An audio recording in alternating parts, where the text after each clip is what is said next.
Pranam. Gita Dhyanam. Om Parthaya Pratibodhitam Bhagavata Narayanena Swayam Vyasena Gratitam Purana Munina Madhye Mahabharatam Advaitam Ritavarshinim Bhagavatim Ashtadashadhyayinim Ambatva Manusandadhami Bhagavad Gite Bhavatveshinim. Oh Bhagavad Gita, with which Lord Narayana himself gave enlightenment to Partha. The ancient sage Vyasa included it in the Mahabharata. O Goddess, showerer of the nectar-like knowledge of non-dualism contained in your 18 chapters, O my affectionate mother, the destroyer of rebirth, I meditate upon thee. Krishna Vandana. Vasudeva Sutam Devam Kansachanura Mardanam Devaki Paramanandam Krishnam Vande Jagadgurum. Son of Vasudeva, the slayer of Kansa and Chanur, extreme delight for Mother Devaki, O Lord Krishna, the supreme teacher of the universe, my salutations to you. Srimad Bhagavad Gita, Moksha Sannyasa Yoga, 18th Adhyay, and Sri Krishna is slowly, step by step, leading us towards moksha through sannyasa. And he has told us actually what sannyasa is, what is to be given up, and now Sri Krishna is once again summing up his teachings. And he has told in the previous shloka that we read that one has to give up three things. One should not give up the work. One should not give up the duty which has come to one because of the past deeds. That is a well-deserved duty that has come to one as a result of the past karmas. The person has taken birth under such circumstances in this life. And that's why those duties which he is or she is bound to do, he is supposed to do, ought to do, only those duties they come to them. And therefore Sri Krishna says, don't run away. Don't look at the duty with frustration, with dejection. Oh, why this work has come to me? Whichever work has come to you, it is your own doing. The Lord has given you that work, and now work as his instrument. So having told this, having explained to this again and again, that don't run away from the duty, but rather perform it. Now Sri Krishna is once again telling us that secret of the karma sannyasa. How one should renounce, what one should renounce, and keep on performing the duties. The three things that are to be renounced, the three things that are to be given up, which are going to take us towards that ultimate state, towards that ultimate perfection, towards that ultimate destination of getting into the mode of being actionless, being free from action. And what is that? Asakta buddhi, asakta, unattached intellect. There is no attachment for anything. There is no attachment for anything that is surrounding us. Whether it is people, whether it is work, whether those are the things, one has to remain totally unattached. Asakta buddhi. And asakta buddhi sarvatra. That includes everything that is surrounding us. People, things, all the material things, all the emotions, everything we have to remain unattached. Asakta buddhi sarvatra. Then jitatma. We have to conquer our lower self.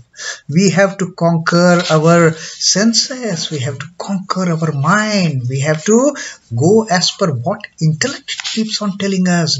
Don't do this, do this. So, jitatma, and then vigata spruhaha. Get into the stage where all your desires, they are abandoned. There is no more desire even for eating a little of that sweet. No more desire. Only desire is the lotus feet of the Lord. That be the only desire. Vigata spruha. No more desires of any material being. No more desire of I should get this. No more desire of I should possess this. No more desire of I should do this thing. I should enjoy this. No such desires. So with these three things, the sarvatra asakta buddhi, jitatma and vigata spruhaha, one gets into that stage of being a sannyasi actually. Amidst of doing all the activities, that person, he is far greater than even the sannyasi who is sitting in the mountain cave and performing those austerities. This person who is performing the duties that has come to him with detached mind. No more attachments anywhere. And control the self. No more running around the sense objects. No more chasing the sense objects. No more getting tempted by those sense objects. And vigata spruha, devoid of any desire. That person, that karma yogi is a true sannyasi for that matter. And sannyasenādi gacchati, and with this kind of renunciation, Sri Krishna says, renunciation is not running away from the duty, but running away from these things. Naishkarma siddhiṁ paramam. The ultimate perfection state, the ultimate stage of enlightenment, the ultimate stage of attainment of freedom from action, Sri Krishna says. A person reaches, person gains. Now this freedom from action, this stage of freedom from action, why Sri Krishna has called it as the paramam, the supremost state? Because this state of naishkarma siddhiṁ, this stage of perfection where all the duties get abolished, freedom from performing any duty, any task, any project for that matter, freedom from doing any work, that naishkarma siddhiṁ is equivalent to attainment of the Brahman. And now Sri Krishna is telling us that particular state, how one reaches the Brahman through this state of siddhi, through this paramam siddhi of naishkarma. Sri Krishna is telling us now. Siddhiṁ prāpto yathā brahma tathāpnoti nibodha me samāsenaiva Kaunteya niṣhṭhā jñānasya parā. Now Sri Krishna is going to tell another secret in this 50th Shloka of the 18th Adhyaya of Moksha Sannyasa Yoga. Having attained mastery over how to do our work, having attained the expertise as per the advice of Sri Krishna, remaining detached, remaining giving up all the desires and controlling our lower instincts, controlling our lower self, controlling our senses. With these kind of the yogic practices as it is, this is a great yoga of Sri Krishna says. This tyaga, this sannyasa of the attachment, the tyaga of running after the sense objects, the tyaga of any desires, giving up of any desires, this kind of sannyasa leads us to the state of naishkarma, that ultimate stage of perfection. And Sri Krishna says, having attained that siddhi, siddhiṁ prāpto yathā, brahma tathāpnoti, attaining this siddhi of naishkarmya, attaining this ultimate stage of perfection of freedom from activity, Sri Krishna says, brahma tathāpnoti, it is as good as attaining the Brahman. And Sri Krishna says, nibodha me, now learn this secret from me, learn this from me. Nibodha is learn from me, nibodha me, learn from me. Samāsenaiva Kaunteya. Now Sri Krishna says, listen to this, learn this thing, learn this secret from me of how attaining the naishkarmya siddhi, one attains Brahman. Learn this from me in brief. Samasena. Now here Sri Krishna doesn't say vistarena, that I am going to explain to you the whole thing in details. In details he has already explained to us. In details, he has already taught us how this is. But now, this being a kind of a refresher course, the 18th Adhyaya, Sri Krishna is just giving everything in brief.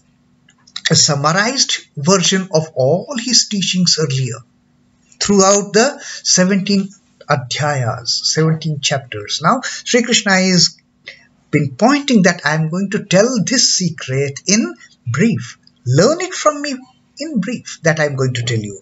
O Kaunteya, O son of Kunti, nibodha me samāsenaiva niṣhṭhā jñānasya ya parā. Now, this knowledge of how the Naishkarma state is equivalent to attaining the Brahman, that is the ultimate knowledge. That is the state of knowledge which is considered to be the highest. Because everything is ultimately attainment of the Brahman. The Atma Jnana, the Brahma Jnana, that is the ultimate knowledge.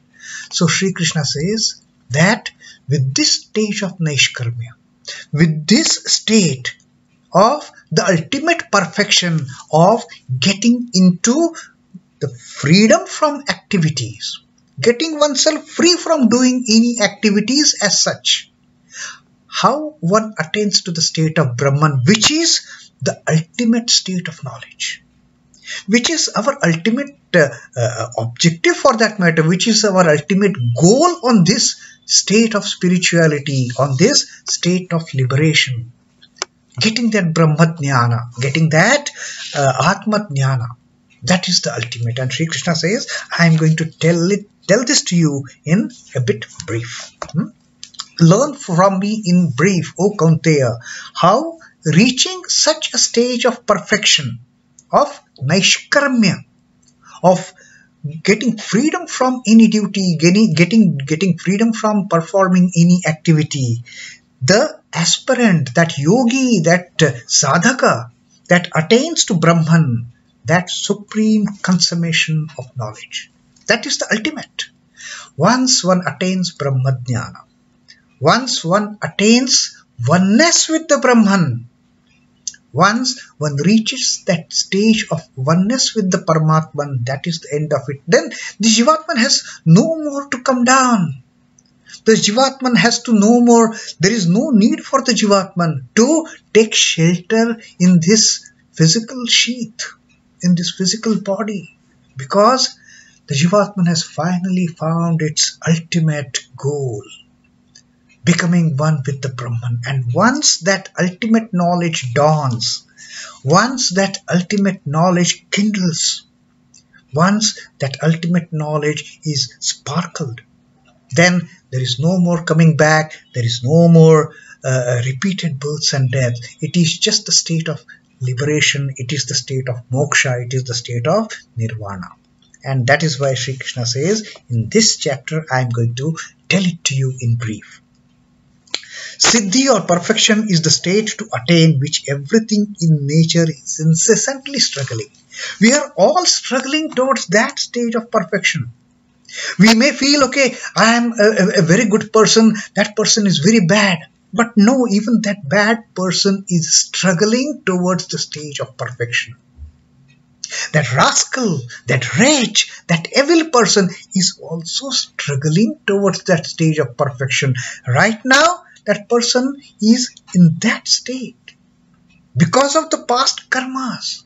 But that doesn't mean that person is going to remain wretched or evil or a bad person forever. That person is also struggling. And all the beings in this creation, they are all struggling towards attaining that perfection. The very plan and purpose of nature tend towards this end. The entire creation is running towards that stage of perfection. The Prakriti has got projected from the Purusha, Parama Purusha, the Purushottama, that is just a projection. But in turn, everything is running away towards that stage of perfection, of getting into the stage of becoming actionless. The sentient and the insentient are all shaping themselves only for this perfection. Everyone wants to get freedom from performing anything. but we cannot avoid it. But when we have to do it, Sri Krishna has shown us the way how to do it. Be detached. Don't get carried away by your senses. Jitatma. Win yourself. Gain that self-mastery. And vigata spruhaha. Kill all the desires. Let there be no desire in your mind. No desire for even eating a teaspoon of sugar. No desire. So once you attain to that state, that is the end of performing any activities as such. That is reaching the stage of perfection. That is reaching the stage of naishkarmya. And that is where all of us, we are heading towards. One day or attain, we have to reach there. Because of our past deeds, our struggle may be more. For some, there is no struggle at all. Like those fish in the story of Sri Ramakrishna. Some fish, the moment they see the fisherman's net coming into in that pond, they just vanish. They can't be trapped in that net. The liberated souls, the ever-free souls, they are nowhere under the sphere of that net at all. But even the liberated souls, they just run away from that net. It is we who get trapped in the net. And some of us, we try to struggle, the mumukshus type.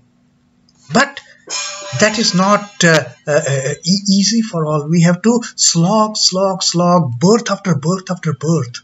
But we are all, in a way, heading towards getting out of that net. Getting out of this cycle of birth and death. Getting towards that stage of liberation. And then there are the poor baddha jivas who are so bound. Attached to this worldly life, who cannot get rid of the temptation of senses by the sense objects, who are just drowned in the enjoyment of the sense objects, and umpteen number of desires to be fulfilled. I want this, I want that, I want to possess that. Those baddha jivas, while caught in the net, catching hold of the net in their teeth, they are saying, oh, I'm fine, I'm not bound, I am absolutely, there is nothing to worry for me. They will worry only when the fisherman pulls the net up and all those bound souls. They have to again and again and again. The mumukshus and the bound souls. The strugglers as well as these bound souls, they have to come again and again.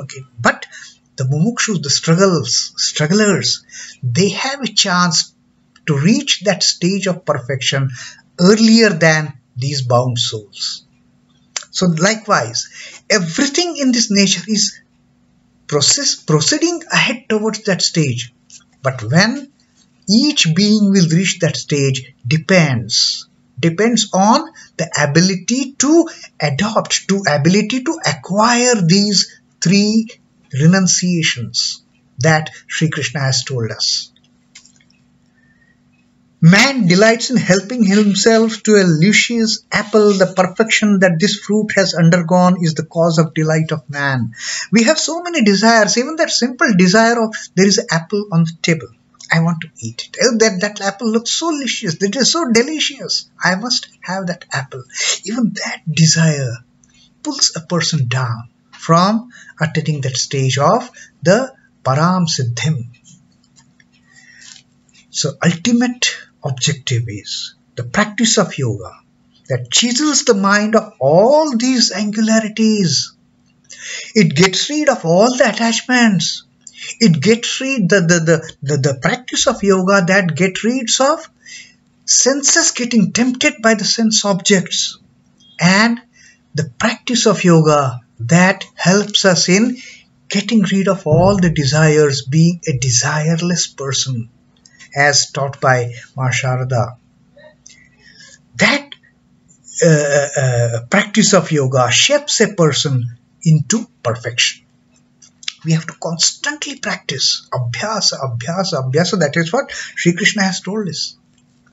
And then he is a siddha whose mind is cured of all defects. The moment we get rid of these three things, so easy, no? Yet so very difficult. remain detached. So easy to say. Don't let your senses lured by the sense objects. Such a simple thing, isn't it? And then have no desire for anything. So simple, yet so complex. That has tied this world in this magic of Maya. These three things, the attachment, the running of senses towards sense objects, and bountiful of desires. Desires are unending. The moment we fulfill one desire, another crops. Now, my Guruma had told in one of her talks that what is the state of peace? We don't have peace in our lives. So she had told in one talk, peace is a short span of time after fulfillment of one desire before another desire starts. Only that is the state of peace, and that's why we never have peace of mind.